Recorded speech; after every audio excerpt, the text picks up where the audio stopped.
What's going on, guys? Chad here from Shifting Lanes. Welcome back. Today we're checking everything wrong with this bad boy.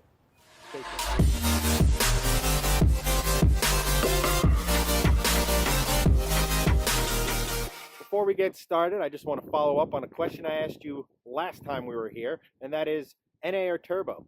Well, an almost resounding result, we're keeping her NA. Now, I know there's a lot of people on the forums, a lot of people on the Facebook pages that say it's not really worth it. But this affords me an opportunity that I'll get into in a little bit to do a few things I've always wanted to do to a couple of my cars and never got around to doing it. So let's dive in, see what's wrong with her. We start actually at the back. Now, everything looks good from afar here, but once you get up closer, things, well, let's just say they aren't as great. So first we'll start above the Lexus badge here. You see we got a little bit of rust. Now that's actually from an impact that happened about here. I may or may not have hit a tree, such as life. But what you can't see is right underneath here, there's actually a dent in the trunk. Now, that's actually causing this spoiler that if we get in, you can see it's not really fitting all that great. But good news is, this trunk, at some point down the road, is going to be replaced. Hopefully with carbon fiber. Who knows? We'll find out down the road. The other thing back here is our exhaust. Now, as you can see, it's not exactly centered. That is an HKS high-powered axle back exhaust. So you can see I did start modding her back in the day. Again, kind of maybe sort of hit something and it's kicked off. I don't know if it's one of the hangers or the mounts. Got to get up underneath there to find out. Lastly, back here, as you can see, we have jack, golf clubs, a broken grill. We'll get more of that later. But as you can see, this is kind of hanging, flapping in the wind, and we have some wires from when I didn't exactly finish the rear spoiler install. So that's for the taillight here. It may or may not be working. I'm not 100% sure, but it was the light when I parked her. So that's everything in the back. On the sides here, nothing really to report.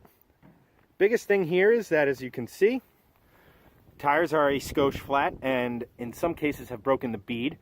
Brakes are very rusty. Luckily, we're going to be replacing those very soon. Here's a better look at it. On the front, you can kind of see tires come off the bead, which is going to make moving this thing just, you know, tons of fun. Like I said, there's some minor stuff here and there. There's a couple little tiny dings on the other side. See if we can find those. You know, one right here. And there's one more. I mean, we got a little bit of a scratch. I don't know if that's going to come up. But, yeah. Sweet old school Shifting Lanes decal there. Coming around to the front. Again, more of the same. It looks good from a distance, but once you get up on her, you'll notice a few things. The grill, for example. That is a lot of years of just road grime, dust, debris, just kind of sandblasting the grill here. Again, at some point, that will be replaced. Hopefully with a much nicer TRD JDM spec front bumper.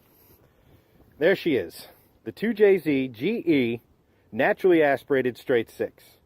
Not the greatest JZ engine in the world, but still a really, really good motor. Strong and capable of making a lot of power if you add boost. Now, I know what some of you are thinking. Chad, that cold air intake is installed incorrectly. And you are 100% correct. There should be a hood scoop right in this area, bringing in fresh air from outside, but like a smart boy, I removed it when I installed this sweet AEM intake system. Now, I did this and the exhaust for one sole purpose. I wasn't looking for more horsepower. I wasn't really looking to go faster.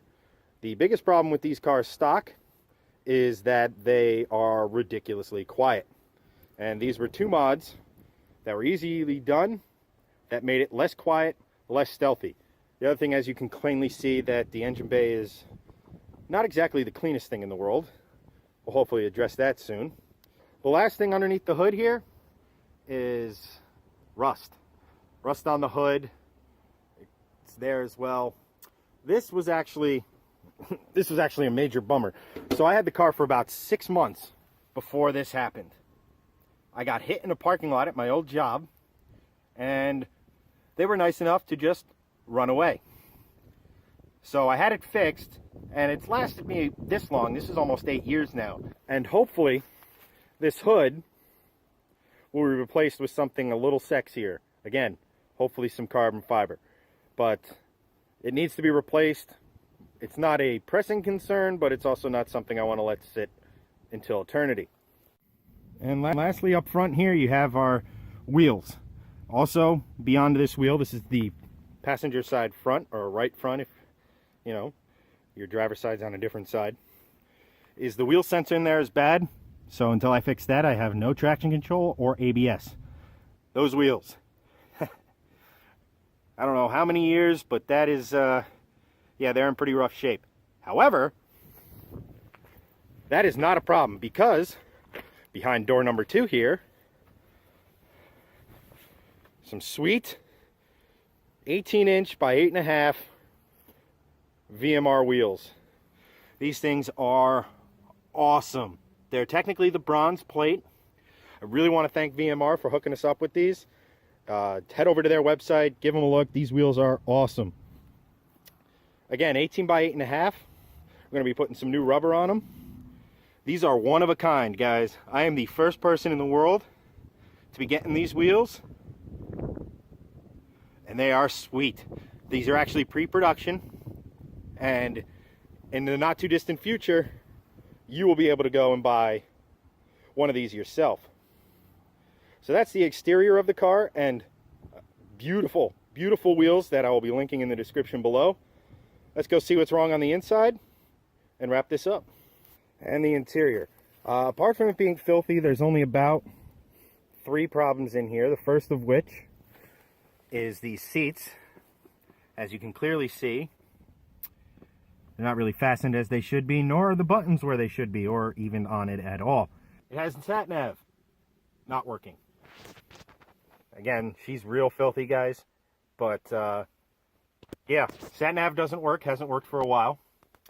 And then, sweet 2000 spec 6 CD changer has decided to eat all 6 of the CDs and not give them back to me. But that's it. Everything else in here 100% works. The interior is in, well, let's be kind and say not nearly as rough shape as the M3.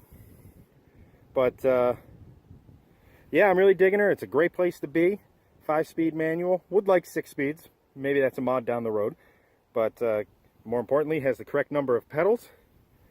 That's pretty much it. This thing is in really good shape apart from a few things. That's it, guys. That is everything wrong with my 2002 Lexus IS300. I'm really stoked to get in, start working on her. Like I said, I'm keeping her NA. I know what some of you are going to say there, but 3 reasons. Straight 6 headers look sexy as hell. I always wanted to either watch a professional, talk to a professional about head work, porting, all that fun stuff. And 3, again, I love the look and sound of ITBs. Call me stupid, call me foolish. I just want a fun, maybe not fast, but a fun, awesome vehicle. And I think this is going to happen. If you liked the video, hit the thumbs up. Consider subscribing if you haven't already. If you want to find us on social media, simple, @ShiftingLanes. We also got a Teespring account where you can get all your swag, link in the description below, as well as our Patreon page. If you want to see these builds go quicker, if you want to help us out, every little bit helps. Consider. If not, just enjoy the hell out of these videos. Keep smashing that like button. Guys, I can't wait to get in on her. I hope you feel the same about watching me get in on her. Phrasing. Anyway, I'll see you next time when we start working on the Lexus.